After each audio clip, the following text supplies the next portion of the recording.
भी आप मोटर्स खरीदते हैं या फिर आप देखते हैं तो मोटर्स में आगे कुछ नंबर्स या नाम हो तो ये नाम क्या होते हैं, ये नंबर क्या होता है?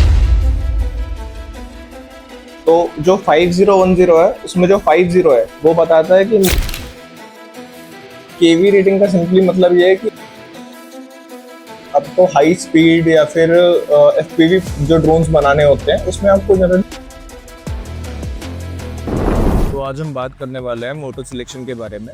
आपने देखा होगा जब भी आप मोटर्स खरीदते हैं या फिर आप देखते हैं तो मोटर्स में आगे कुछ नंबर्स या नाम होता है। तो जैसे ये मोटर में एक नंबर है 5010, ऐसे ही ये मोटर में है 2207।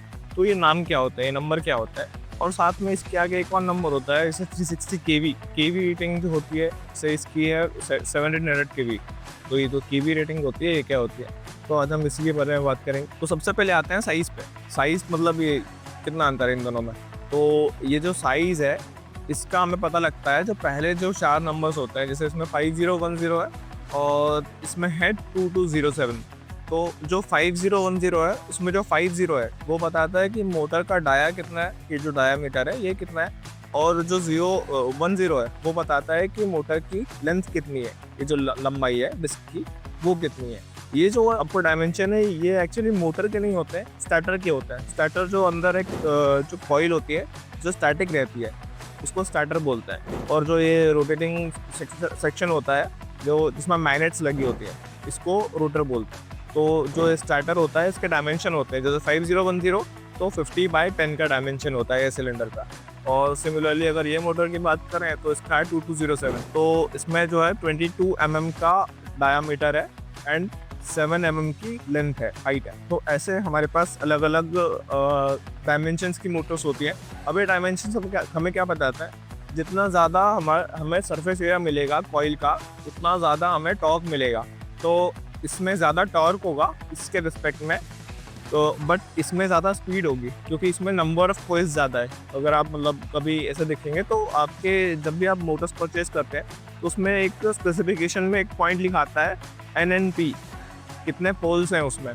तो जितने ज़्यादा पोल्स होंगे उतनी ज़्यादा इसमें कॉइल्स होंगी, ये जो कॉइल्स बनी हुई होती है वो होंगी और उतना ज़्यादा ये तेज़ घूम सकती है उसके कारण। तो केवी रेटिंग क्या होता है, केवी रेटिंग जैसे ये मोटर है, ये मोटर 1700 केवी की है और इसी के कंपैरिजन में हम एक ये मोटर लेते हैं जो कि 360 केवी की है। तो जो 360 केवी की मोटर है ये धीरे घूमेगी क्योंकि केवी रेटिंग का सिंपली मतलब ये है कि आरपीएम पर वोल्ट कितना है हमारा।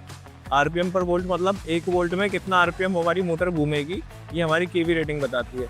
तो अगर इसका केवी रेटिंग 360 है मतलब ये 1 वोल्ट पे 360 आरपीएम घूमेगी और ये 1700 आरपीएम घूमेगी। ठीक है, तो अगर आपको जैसे आपको हाई स्पीड या फिर एफपीवी जो ड्रोन्स बनाने होते हैं उसमें आपको जनरली हाई एफपीवी की मोटर्स लगती है क्योंकि ये ज़्यादा तेज़ घूमती है, बहुत अजाइल होती है। बट अगर आपको एफिशिएंट मोटर्स बनानी है या फिर बड़े जो वेट लिफ्टिंग ड्रोन्स के लिए बनानी है चीज़ें कुछ, तो आपको ये वाली मोटर्स लगेगी जिसमें बड़े प्रोपेलर्स लगते हैं क्योंकि इनका आरपीएम कम होता है बट टॉर्क ज़्यादा होता है और इनका आरपीएम ज़्यादा होता है बट टॉर्क कम होता है। इसलिए इनमें छोटे प्रोपेलर्स यूज होते हैं और इनमें बड़े बड़े प्रोपेलर्स।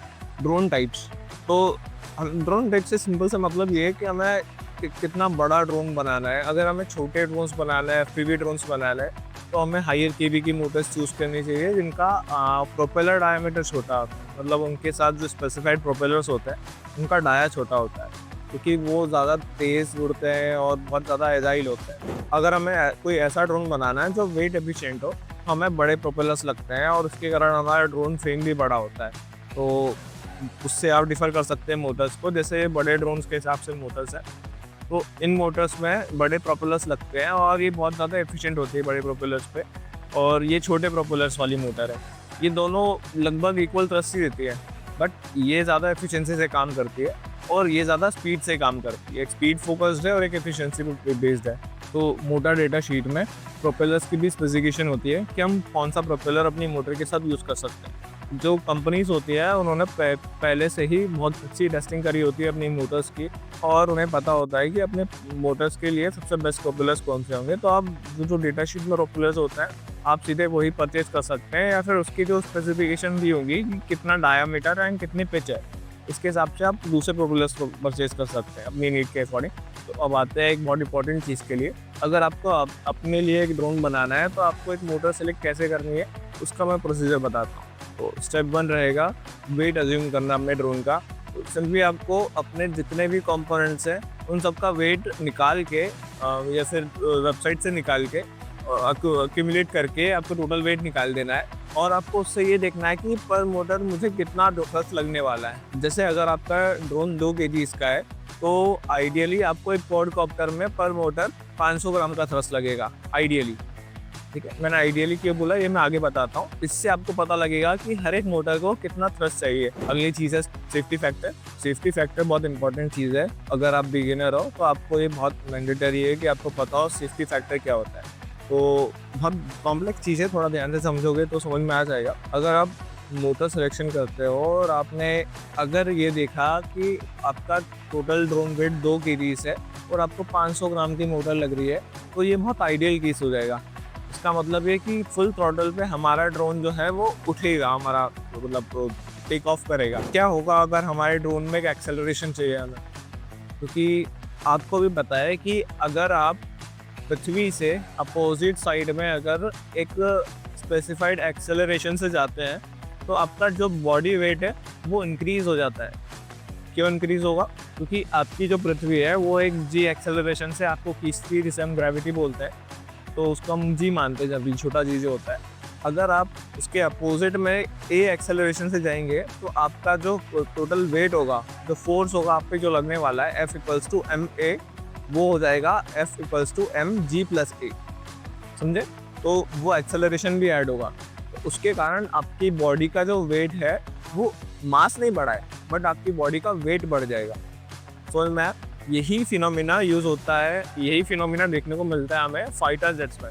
फाइटर जेट्स में आपने सुना होगा कि पायलट जो है वो 9G तक झेलते हैं। जो 9G है वहाँ पे वो बताता है कि उनकी बॉडी का 9 टाइम ज़्यादा वेट उनको उस टाइम पे फील होता है, इसलिए उसे 9G बोलते हैं, क्योंकि जी उस टाइम पे एक्सेलरेशन होता है ग्रेविटी का। तो ये सेम फंडा ड्रोन्स में भी अप्लाई होता है कि अगर हमें एक ड्रोन को 2G से या फिर आप मान सकते हैं 9.8 × 2 मीटर/सेकंड² से ले जाना है तो हमें जो अपना ड्रोन का वेट है उससे डबल वेट अज्यूम करके मोटर का सिलेक्शन करना पड़ेगा। इसी को हम थ्रस्ट टू वेट रेशियो भी बोलते हैं। तो अगर आप बिगिनर की तरह एक ड्रोन बनाना चाह रहे हैं तो आपको इतनी कैलकुलेशन नहीं करनी है। आपको शुरू में 2:1 का थ्रस्ट टू वेट रेशियो लेके चलना है। मतलब अगर आपका ड्रोन जो है वो जो हम पहले से अज्यूम कर रहे हैं 2 kg का है, तो आपको वो ड्रोन का वेट अभी के लिए 4 kg मान के मोटर्स ढूंढनी है। मतलब वो मोटर्स ढूंढनी है जो कलेक्टिवली 4 किलो थ्रस्ट आपको दे सके। इससे आपका जो ड्रोन है वो परफेक्टली बैलेंस बनेगा और ना ज़्यादा फास्ट होगा और ना ज़्यादा लैग करेगा चीज़ों में। ऐसा नहीं लगेगा कि मोटर जो है वो बहुत ज़्यादा वर्क कर रही है आपके ड्रोन को उठाने के लिए। इसी में अगर हम जाएँ तो अगर आपको FPV रेसिंग ड्रोन्स बनाना है। FPV रेसिंग ड्रोन्स मतलब जिसमें ज़्यादा एजाइल मूवमेंट्स होते हैं और ज़्यादा फास्ट एक्सेलरेशन होती है। तो अगर आपको वैसे कुछ ड्रोन्स बनाने हैं तो आपको 3:1 का थ्रस्ट टू वेट रेशियो बहुत सही रहेगा। मतलब 2 kg का अगर ड्रोन है तो 6 kg के हिसाब से आपको मोटर की कैलकुलेशन करनी पड़ेगी। सेल रेटिंग क्या होती है? आपके हर मोटर में एक स्पेसिफिक सेल रेटिंग होती है, एक रेंज होती है, फिर डिफाइंड होती है। तो वो जो सेल रेटिंग है वो बताती है कि आपकी जो मोटर है वो कितने से कितने वोल्ट के बीच में काम करती है। जैसे 2S से 3S अगर लिखा है, इसका मतलब है 2S मतलब एक सेल में कितना वोल्टेज होता है, मैक्सिमम होता है 4.2 बट हम एवरेज लेके चलते हैं 3.75। तो आपका जो ड्रोन है वो 3.75 × 2 से लेके 3.75 × 3 वोल्ट तक काम करेगा। ये रेंज जो है ये आपकी सी रेटिंग बोलती है। तो हर मोटर की एक स्पेसिफाइड सी रेटिंग होती है और वो उस पर लिखी हुई होती है। जैसे इसमें 3S लिखा है और इस पर 3S के साथ हमको लिखा है कि 10 इंच का प्रोपेलर लगेगा। तो 3S का मतलब है इसमें 3 सेल की बैटरी आप लगा सकते हो, यानी 11.2 वोल्ट की बैटरी आप लगा सकते हो। इसमें 6S है तो ये 6 सेल की बैटरी तक लोड कर सकती है। ये भी 6S है। तो ऐसे अलग अलग मोटर्स में सारी मोटर्स में एक स्पेसिफाइड सी रेटिंग होती है और ये सेम चीज़ ESCs में भी होती है। आपको मोटर, ESC और बैटरी का एक स्पेसिफाइड कॉम्बिनेशन बनाना पड़ता है हर मोटर के लिए। जैसे ये मोटर जो है, ये मोटर में लेट सपोज ये मैक्सिमम जो इसका करंट इनपुट है या जो पीक करंट इनपुट है वो 35 एम्पियर्स है, मतलब ये 35 एम्पियर्स तक का करंट खींचती है। तो आपको 40 एम्पियर्स तक की एसी इसमें लगानी चाहिए। अगर आप इसमें 20 या 30 एम्पियर्स की एसी लगाओगे तो चांसेस बन जाते हैं कि वो एसी खराब हो जाए या फिर मोटर में थोड़ी दिक्कतें आने लगे। तो ऐसे आपको ध्यान रखना है हर चीज़ का। वो जो डेटा शीट है उसमें आपको दिया रहेगा कि इसमें मैक्सिमम करंट रेटिंग कितनी है, उसके हिसाब से आप ये चीज़ भी सिलेक्ट कर सकते हैं। तो ये स्टेप्स यूज़ करके आप अपनी खुद की ड्रोन मोटर सेलेक्ट कर सकते हैं या फिर आप फिक्स विंग मोटर सेलेक्ट कर सकते हैं। और आपको क्लियर हो गए होंगे मेन सारे जितने भी टॉपिक्स होते हैं, जैसे कि अभी हमने पहले बात करी सेफ्टी फैक्टर की और सेल रेटिंग की वगैरह वगैरह चीज़ों की। तो ये चीज़ों को आप ध्यान में रख के अगर आप ड्रोन मोटर सेलेक्ट करते हैं तो आपके लिए बहुत अच्छा होगा और आपके एरर करने के चांसेस बहुत कम हो जाएंगे। बाकी अगर आपको फिर भी कोई डाउट लगता है कि आपके ड्रोन्स में कौन सी मोटर यूज़ होनी चाहिए, तो आप अपने ड्रोन की स्पेसिफिकेशन और टोटल वेट वगैरह आप नीचे कमेंट में लिख दीजिए। मैं रिप्लाई में आपको उसकी बेस्ट जो भी मोटर्स हो सकते हैं वो सजेस्ट कर दूँगा।